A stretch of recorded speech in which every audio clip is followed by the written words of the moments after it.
Okay guys, magandang araw mga kasaka. So update po tayo ngayon sa ating pipino.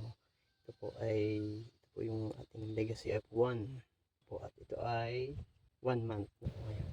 Mga namumuna po siyang bunga and nakapag proning na din po tayo. So nakapag prune po tayo kasi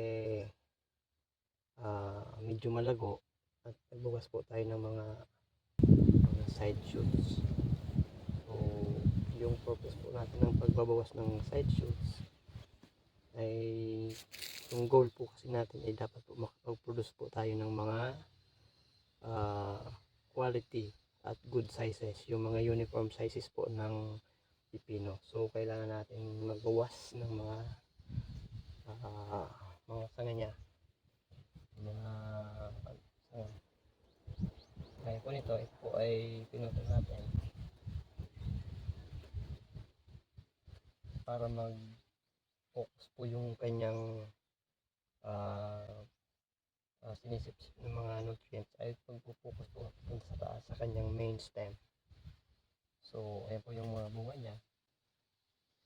Ayan po yung bunga sa taas. So ito po yung mga side shoots na binawas natin dyan.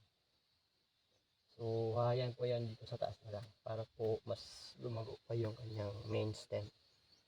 So yan po yung update natin sa ating pipino Legacy F1. So maraming salamat mga kasaka. Thank you for watching.